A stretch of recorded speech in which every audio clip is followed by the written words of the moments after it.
इस वीडियो राਹੀਂ ਅਸੀਂ ਪਾਠ ਨੰਬਰ 14 ਦਸਤਕਾਰੀ ਅਤੇ ਉਦਯੋਗ ਦੇ ਬਾਰੇ ਜੋ ਕੁਐਸਚਨ ਆਨਸਰ ਆਏ ਹਨ ਅਸੀਂ ਉਸ ਦੇ ਬਾਰੇ ਕਰਾਂਗੇ। ਸਭ ਤੋਂ ਪਹਿਲਾ ਕੁਐਸਚਨ, ਰਮੇਸ਼ ਇੱਕ ਫੈਕਟਰੀ ਵਿੱਚ ਕੰਮ ਕਰਦਾ ਸੀ। ਉਸ ਦਾ ਮਾਲਕ ਉਸ ਕੋਲੋਂ 12 ਘੰਟੇ ਕੰਮ ਕਰਾਉਂਦਾ ਸੀ ਅਤੇ ਤਨਖਾਹ 8 ਘੰਟੇ ਦਿੰਦਾ ਸੀ। ਇਸ ਤੋਂ ਇਲਾਵਾ ਬਿਨਾਂ ਨੋਟਿਸ ਦਿੱਤਿਆਂ ਉਸ ਦੇ ਮਾਲਕ ਨੇ ਉਸ ਨੂੰ ਕੰਮ ਵਿੱਚੋਂ ਕੱਢ ਦਿੱਤਾ। ਕੀ ਅਜਿਹਾ ਨਿਯਮ ਹੈ ਜਿਸ ਰਾਹੀਂ ਰਮੇਸ਼ ਨੂੰ ਨਿਆਂ ਮਿਲ ਸਕੇ? ਤਾਂ ਕਿਹੜਾ ਨਿਯਮ ਹੋਵੇਗਾ? ਤਾਂ ਇਸ ਦੇ ਤਹਿਤ ਜੋ ਹੁੰਦਾ ਹੈ ਫੈਕਟਰੀ ਐਕਟ ਅਤੇ ਮਜ਼ਦੂਰ ਐਕਟ। ਫੈਕਟਰੀ ਐਕਟ ਅਤੇ ਮਜ਼ਦੂਰ ਐਕਟ ਦੇ ਤਹਿਤ ਰਮੇਸ਼ ਨੂੰ ਨਿਆਂ ਮਿਲ ਸਕਦਾ। ਫੈਕਟਰੀ ਐਕਟ ਅਤੇ ਨਿਆਂ ਐਕਟ ਦੇ ਤਹਿਤ ਅਤੇ ਮਜ਼ਦੂਰ ਐਕਟ ਦੇ ਤਹਿਤ ਜੋ ਮਜ਼ਦੂਰੀ ਦੇ ਘੰਟੇ ਹੁੰਦੇ ਨੇ ਕਿ 8 ਘੰਟੇ 6 ਘੰਟੇ ਜੋ ਵੀ ਐਕਟ ਦੇ ਤਹਿਤ ਨਿਸ਼ਚਿਤ ਕੀਤੇ ਜਾਂਦੇ ਨੇ ਮਜ਼ਦੂਰੀ ਐਕਟ, ਅਤੇ ਇਸ ਤੋਂ ਨਾਲ ਨਾਲ ਜੋ ਵੀ ਉਸ ਨੂੰ ਕੰਮ ਤੋਂ ਸਿੱਧਾ ਨਹੀਂ ਹਟਾਇਆ ਜਾ ਸਕਦਾ, ਉਸ ਨੂੰ ਪਹਿਲਾਂ ਇਸ ਚੀਜ਼ ਦੀ ਇਤਲਾਹ ਦਿੱਤੀ ਜਾਂਦੀ ਹੈ ਕਿ ਅਗਲੇ ਮਹੀਨੇ ਤੋਂ ਤੈਨੂੰ ਕੰਮ 'ਤੇ ਨਹੀਂ ਰੱਖਿਆ ਜਾਵੇਗਾ, ਤਾਂ ਰਮੇਸ਼ ਨੂੰ ਫੈਕਟਰੀ ਐਕਟ ਅਤੇ ਮਜ਼ਦੂਰ ਐਕਟ ਦੇ ਤਹਿਤ ਨਿਆਂ ਮਿਲ ਸਕਦਾ ਹੈ। ਇਸ ਤੋਂ ਅਗਲਾ ਕੁਐਸਚਨ, ਭਾਰਤ ਵਿੱਚ ਸਭ ਤੋਂ ਪਹਿਲਾਂ ਕਾਟਨ ਦੀ ਫੈਕਟਰੀ ਕਦੋਂ ਲਗਾਈ ਗਈ? ਭਾਰਤ ਵਿੱਚ ਸਭ ਤੋਂ ਪਹਿਲਾਂ ਸੂਤੀ ਕੱਪੜੇ ਦਾ ਉਦਯੋਗ ਲਗਾਇਆ ਸੀਗਾ 1853 ਈਸਵੀ ਵਿੱਚ। 1853 ਦੇ ਵਿੱਚ ਲਗਾਇਆ ਸੀ ਮੁੰਬਈ 'ਚ 1853 ਵਿੱਚ ਲਗਾਇਆ ਸੀ ਮੁੰਬਈ ਦੇ ਵਿੱਚ। ਅਤੇ ਉਸ ਤੋਂ ਬਾਅਦ 1879 ਤੱਕ ਇਹਨਾਂ ਕੱਪੜਾ ਮਿੱਲਾਂ ਦੀ ਗਿਣਤੀ 59 ਹੋ ਗਈ ਸੀ ਅਤੇ 1905 ਤੱਕ ਇਹਨਾਂ ਕੱਪੜਾ ਮਿੱਲਾਂ ਦੀ ਗਿਣਤੀ 206 ਤੱਕ ਪਹੁੰਚ ਗਈ ਸੀ। ਤਾਂ ਸਭ ਤੋਂ ਪਹਿਲੀ ਜੋ ਕਾਟਨ ਦੀ ਫੈਕਟਰੀ ਲੱਗੀ ਸੀ ਉਹ ਲੱਗੀ ਸੀ 1853 ਦੇ ਵਿੱਚ ਮੁੰਬਈ ਦੇ ਵਿੱਚ। ਅਗਲਾ ਕੁਐਸਚਨ, 19ਵੀਂ ਸਦੀ ਦੀ ਨਵੀਂ ਪੀੜ੍ਹੀ ਫੈਕਟਰੀਆਂ ਦੁਆਰਾ ਬਣਾਏ ਗਏ ਸਮਾਨ ਨੂੰ ਕਿਉਂ ਪਸੰਦ ਕਰਦੀ ਸੀ? ਕਿਉਂ ਕਰਦੀ ਸੀ? ਉਹ ਸਸਤਾ ਹੁੰਦਾ ਸੀ, ਦੇਖਣ ਨੂੰ ਵਧੀਆ ਹੁੰਦਾ ਸੀ, ਘਟੀਆ ਕੁਆਲਿਟੀ ਦਾ ਹੁੰਦਾ ਸੀ, ਗਲਤ ਵਧੀਆ ਕੁਆਲਿਟੀ ਦਾ ਹੁੰਦਾ ਸੀ। ਕਿਉਂਕਿ ਉਹ ਸਸਤਾ ਹੁੰਦਾ ਸੀ, ਦੇਖਣ ਨੂੰ ਵਧੀਆ ਹੁੰਦਾ ਸੀ, ਇਸ ਲਈ ਇਸ ਦਾ ਆਨਸਰ ਡੀ ਆਵੇਗਾ। ਏ ਅਤੇ ਬੀ ਦੋਨੋਂ ਇਸ ਦਾ ਆਨਸਰ ਹੈ। ਇਸ ਤੋਂ ਅਗਲਾ ਕੁਐਸਚਨ, ਇੰਗਲੈਂਡ ਵਿੱਚ ਸ਼ੁਰੂ ਹੋਈ ਉਦਯੋਗਿਕ ਕ੍ਰਾਂਤੀ ਦਾ ਭਾਰਤ ਦੇ ਉੱਤੇ ਕੀ ਅਸਰ ਪਿਆ? ਭਾਰਤ ਦਾ ਮਾਲ ਜ਼ਿਆਦਾ ਵਿਕਣ ਲੱਗ ਗਿਆ, ਭਾਰਤ ਦੀ ਟੈਕਸਟਾਈਲ ਇੰਡਸਟਰੀ ਖਤਮ ਹੋ ਗਈ, ਭਾਰਤ ਵਿੱਚ ਰੁਜ਼ਗਾਰ ਵੱਧ ਗਿਆ, ਉਪਰੋਕਤ ਵਿੱਚੋਂ ਕੋਈ ਨਹੀਂ। ਜਿਵੇਂ ਕਿ ਇਸ ਤੋਂ ਪਹਿਲਾਂ ਅਸੀਂ 2 ਵੀਡੀਓ ਰਾਹੀਂ ਪੜ੍ਹਿਆ ਹੈ ਕਿ ਉਦਯੋਗਿਕ ਕ੍ਰਾਂਤੀ ਦੇ ਨਾਲ ਜੋ ਇੰਗਲੈਂਡ ਦੇ ਵਿੱਚ ਹੋਈ, ਭਾਰਤ ਦੇ ਵਿੱਚੋਂ ਕੱਚਾ ਮਾਲ ਇੰਗਲੈਂਡ ਜਾਣਾ ਸ਼ੁਰੂ ਹੋ ਗਿਆ ਅਤੇ ਭਾਰਤੀ ਜੋ ਲਘੂ ਉਦਯੋਗ ਸਨ ਉਹਨਾਂ ਨੂੰ ਕੱਚਾ ਮਾਲ ਮਿਲਣੋਂ ਹਟ ਗਿਆ, ਕਿਉਂਕਿ ਕਿਸਾਨਾਂ ਨੂੰ ਉਹਨਾਂ ਦਾ ਜੋ ਮੁੱਲ ਸੀ ਉਹ ਭਾਰਤੀ ਲਘੂ ਉਦਯੋਗਾਂ ਦੇ ਨਾਲੋਂ ਜ਼ਿਆਦਾ ਮਿਲ ਜਾਂਦਾ ਸੀ। ਅਤੇ ਦੂਸਰਾ, ਇੰਗਲੈਂਡ ਦੇ ਵਿੱਚ ਕੱਚਾ ਮਾਲ ਜਾਂਦਾ ਸੀ ਜਿਸ ਨੂੰ ਅੰਗਰੇਜ਼ ਧੱਕੇ ਨਾਲ ਲੈ ਕੇ ਜਾਂਦੇ ਸਨ, ਅਤੇ ਜੋ ਉੱਥੋਂ ਦੀਆਂ ਮਸ਼ੀਨਾਂ ਦੁਆਰਾ ਮਾਲ ਬਣ ਕੇ ਆਉਂਦਾ ਸੀ ਉਹ ਸਸਤਾ ਹੁੰਦਾ ਸੀ ਅਤੇ ਵਧੀਆ ਕੁਆਲਿਟੀ ਦਾ ਹੁੰਦਾ ਸੀ। ਤਾਂ ਇਸ ਦਾ ਪ੍ਰਭਾਵ ਕੀ ਪਿਆ? ਭਾਰਤ ਦੀ ਟੈਕਸਟਾਈਲ ਇੰਡਸਟਰੀ ਖਤਮ ਹੋ ਗਈ ਸੀ, ਕਿਉਂਕਿ ਜੋ ਕੱਚਾ ਮਾਲ ਸੀ ਉਹ ਤਾਂ ਇੰਗਲੈਂਡ ਜਾਣਾ ਸ਼ੁਰੂ ਹੋ ਗਿਆ ਸੀ, ਭਾਰਤ ਦਾ ਮਾਲ ਜ਼ਿਆਦਾ ਵਿਕਣ ਲੱਗ ਪਿਆ ਸੀ। ਇਹ ਗਲਤ ਹੈ। ਉਦਯੋਗ ਹੀ ਠੱਪ ਹੋ ਗਏ ਸਨ, ਲਘੂ ਉਦਯੋਗ ਤਾਂ ਠੱਪ ਹੋ ਗਏ ਸਨ। ਭਾਰਤ ਵਿੱਚ ਰੁਜ਼ਗਾਰ ਵੱਧ ਗਿਆ ਸੀ, ਵਧਿਆ ਨਹੀਂ ਘਟਿਆ ਸੀ, ਲੋਕ ਬੇਰੁਜ਼ਗਾਰ ਹੋ ਗਏ ਸਨ, ਤਾਂ ਇਹ ਵੀ ਗਲਤ ਹੈ। ਤਾਂ ਇਸ ਦਾ ਆਨਸਰ ਆਊ ਭਾਰਤ ਦੀ ਟੈਕਸਟਾਈਲ ਇੰਡਸਟਰੀ ਖਤਮ ਹੋ ਗਈ, ਭਾਰਤ ਦੇ ਲਘੂ ਉਦਯੋਗ ਖਤਮ ਹੋ ਗਏ ਸਨ। ਖਾਦੀ ਚਰਖਾ ਭਾਰਤ ਦੇ ਕਿਸ ਰਾਸ਼ਟਰੀ ਨੇਤਾ ਦੇ ਨਾਲ ਸੰਬੰਧ ਰੱਖਦਾ ਹੈ? ਮਹਾਤਮਾ ਗਾਂਧੀ ਦੇ ਨਾਲ, ਕਿਉਂਕਿ ਮਹਾਤਮਾ ਗਾਂਧੀ ਕਹਿੰਦੇ ਸਨ ਕਿ ਲੋਕਾਂ ਨੂੰ ਸੂਤੀ ਕੱਪੜਾ ਆਪ ਚਰਖੇ 'ਤੇ ਕੱਤ ਕੇ ਬਣਾ ਕੇ ਪਾਉਣਾ ਚਾਹੀਦਾ ਹੈ, ਜੋ ਅੰਗਰੇਜ਼ੀ ਮਾਲ ਹੈ ਉਸ ਦਾ ਬਾਈਕਾਟ ਕਰਨਾ ਚਾਹੀਦਾ ਹੈ।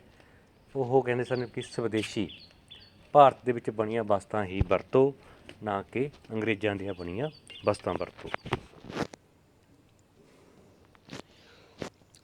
ਮਿਲਾਨ ਕਰੋ। ਚਾਹ ਉਦਯੋਗ ਭਾਰਤ ਵਿੱਚ ਸੂਤੀ ਉਦਯੋਗ, ਜੂਟ ਉਦਯੋਗ ਅਤੇ ਨੀਲ ਉਦਯੋਗ। ਜੋ ਸੂਤੀ ਉਦਯੋਗ ਆ ਉਹ ਭਾਰਤ ਵਿੱਚ ਸ਼ੁਰੂ ਹੋਇਆ ਸੀ 1853 ਈਸਵੀ ਦੇ ਵਿੱਚ। ਜੂਟ ਉਦਯੋਗ, ਜੂਟ ਕਿਹਾ ਜਾਂਦਾ ਜੀ ਪਟਸਨ ਨੂੰ। ਪਟਸਨ ਉਦਯੋਗ 1854 ਵਿੱਚ ਬੰਗਾਲ ਦੇ ਸਹਿਰਾਮਪੁਰ ਵਿੱਚ। ਅਤੇ ਨੀਲ ਉਦਯੋਗ 1825। ਨੀਲ ਉਦਯੋਗ ਕਿਉਂਕਿ 1825 ਈਸਵੀ ਵਿੱਚ ਨੀਲ ਦੀ ਖੇਤੀ ਅਧੀਨ 35 ਲੱਖ ਬਿੱਗੇ ਜ਼ਮੀਨ ਸੀ, ਬਹੁਤ ਜ਼ਿਆਦਾ ਜ਼ਮੀਨ ਸੀ। ਅਤੇ ਬਾਅਦ ਦੇ ਵਿੱਚ ਬਨਾਵਟੀ ਨੀਲ ਤਿਆਰ ਹੋ ਗਿਆ ਸੀ ਅਤੇ ਇਸ ਦੀ ਮੰਗ ਘੱਟ ਗਈ ਸੀ। ਚਾਹ ਉਦਯੋਗ 1834 ਈਸਵੀ ਵਿੱਚ ਅਸਾਮ ਵਿੱਚ ਟੀ ਕੰਪਨੀ ਦੀ ਸਥਾਪਨਾ ਕੀਤੀ ਗਈ ਸੀ।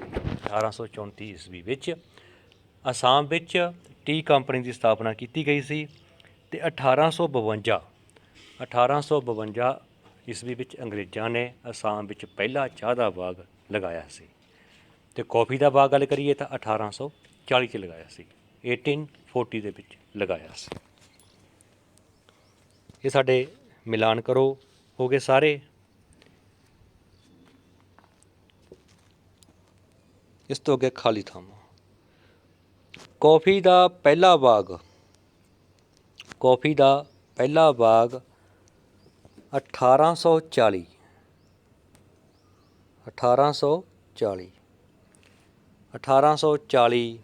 ਈਸਵੀ 1840 ਸਨ ਵਿੱਚ ਲਗਾਇਆ ਗਿਆ।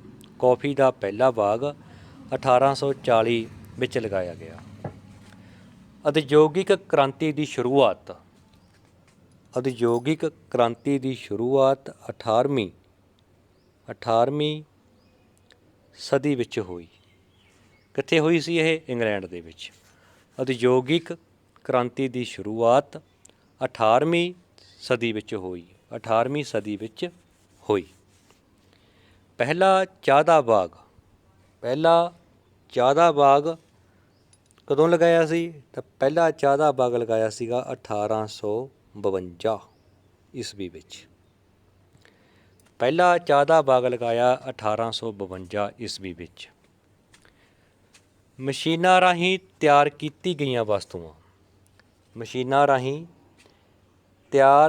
ਕੀਤੀਆਂ ਗਈਆਂ ਵਸਤੂਆਂ ਕੀ ਹੁੰਦੀਆਂ ਸੀ? ਉਹ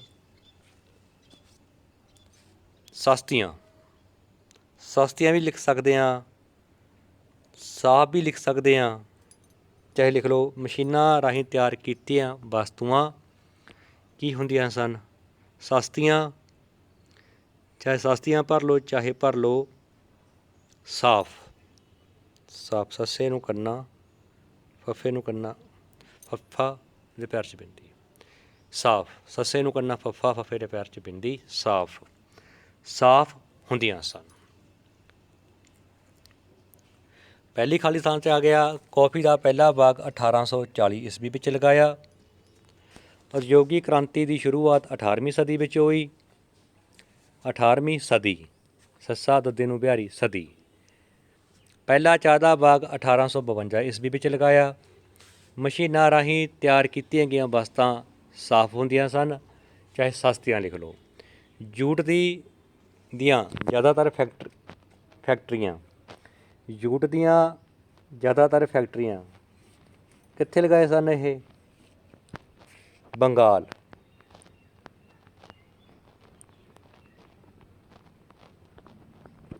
ਬੱਬੇ ਤੇ ਟਿੱਪੀ, ਗੱਗੇ ਨੂੰ ਕੰਨਾ ਲੱਲਾ, Bengal.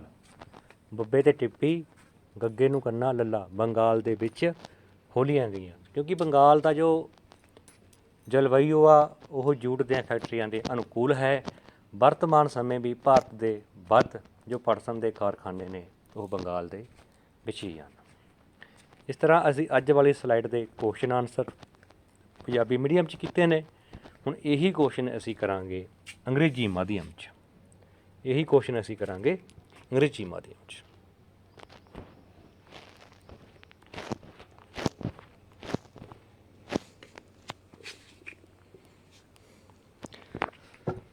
Ramesh was working in a factory. His owner forced him to work for 12 hours and he pays only for 8 hours. ਕੰਮ 12 ਘੰਟੇ ਕਰਾਉਂਦਾ ਤੇ ਦਿੰਦਾ 8 ਘੰਟੇ ਦੀ ਤਨਖਾਹ। He terminated him without any notice. ਉਸ ਨੂੰ ਕੰਮ ਤੋਂ ਹਟਾ ਦਿੱਤਾ ਗਿਆ ਬਿਨਾਂ ਕਿਸੇ ਨੋਟਿਸ ਦਿੱਤੇ, ਤਲਾਹ ਦਿੱਤੇ। Is there any law through which he get the justice? ਕੋਈ ਲਾਅ ਹੈ ਉਸ ਨੂੰ ਨਿਆਂ ਮਿਲ ਸਕੇ ਤਾਂ factory act and labour act. ਉਦਯੋਗ ਐਕਟ ਅਤੇ ਮਜ਼ਦੂਰੀ ਐਕਟ ਦੇ ਤਹਿਤ ਉਸ ਨੂੰ ਨਿਆਂ ਮਿਲ ਸਕਦਾ। When was the first cotton mill established in India? 1853 1853 ਦੇ ਵਿੱਚ ਮੁੰਬਈ ਵਿੱਚ 1853 ਦੇ ਵਿੱਚ 1853। Next, in the 19th century, why the young people like the things prepared in factories? ਕਿਉਂ ਕਰਦੇ ਸਨ? Because they were cheap. They looks good. The answer A and B. The D option is the answer ਆਵੇਗਾ। D option, A and B ਦੋਨੋਂ, D is the answer ਆਵੇਗਾ। ਇਸ ਦਾ answer ਹੈ D. What was the effect of industrial revolution on India? Decline of textile industry. ਉਦਯੋਗ ਕੀ ਹੋ ਗਏ ਸਨ? ਖਤਮ ਹੋ ਗਏ ਸਨ। ਇਸ ਤੋਂ ਅਗਲਾ question, khadi and charkha are related to which national leader of India? Mahatma Gandhi. Mahatma Gandhi ਨਾਲ ਖਾਦੀ ਅਤੇ ਚਰਖੇ ਦਾ ਸੰਬੰਧ ਹੈ। ਮਹਾਤਮਾ ਗਾਂਧੀ। ਮਹਾਤਮਾ ਗਾਂਧੀ। ਮੈਚ ਦਾ ਫੋਲੋਇੰਗ ਇੰਡਸਟਰੀ ਐਂਡ ਕਿਹੜੇ ਸਾਲ ਉਸ ਦੀ ਸਥਾਪਨਾ ਹੋਈ? T industry 1834।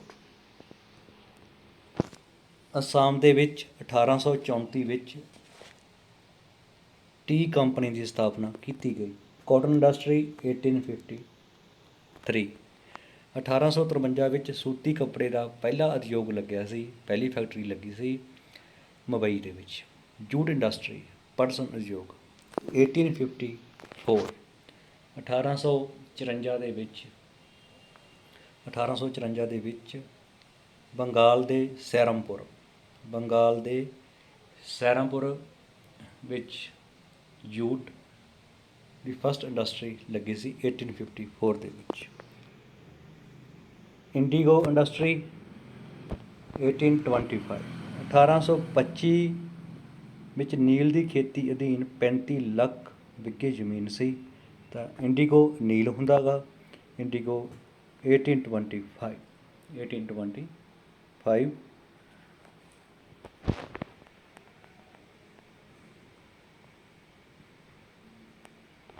Next, fill in the blanks. First coffee plantation was established in? ਪਹਿਲਾ ਕੌਫੀ ਦਾ ਬਾਗ ਲੱਗਿਆ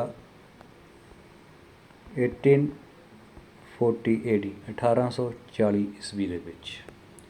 ਇੰਡਸਟਰੀਅਲ ਰੈਵੋਲੂਸ਼ਨ ਵਾਸ ਸਟਾਰਟਡ ਇਨ 18th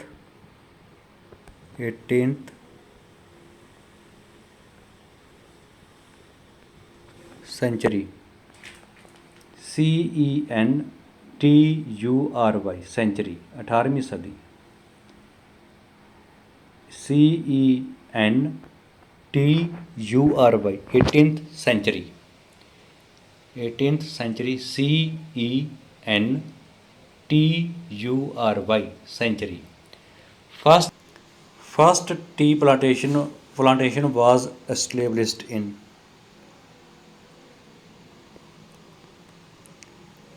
1852 AD 1852 1852 ਈਸਵੀ। The things prepared in factories were? The things prepared in factories were cheap। CHEAP cheap ਹੁੰਦਾ ਸਸਤੀਆਂ, ਚੀਜ਼ਾਂ ਸਸਤੀਆਂ ਸਨ। ਵਰ cheap। CHEAP cheap. Most of the jute industry were established in Bengal. BENGAL Bengal BENGAL Bengal. ਇਸ ਤਰ੍ਹਾਂ ਅਸੀਂ ਅੱਜ ਵਾਲੀ ਸਲਾਈਡ ਦੇ ਕੁਐਸਚਨ ਆਨਸਰ ਅੰਗਰੇਜ਼ੀ ਅਤੇ ਪੰਜਾਬੀ ਮਾਧਿਅਮ ਵਿੱਚ ਕੀਤੇ ਹਨ ਅਤੇ ਵੱਧ ਤੋਂ ਵੱਧ ਵਿਦਿਆਰਥੀਆਂ ਨੂੰ ਅੱਗੇ ਭੇਜੋ ਤਾਂ ਜੋ ਉਹਨਾਂ ਨੂੰ ਚੰਗੀ ਤਰ੍ਹਾਂ ਸਮਝ ਆ ਸਕੇ। ਧੰਨਵਾਦ।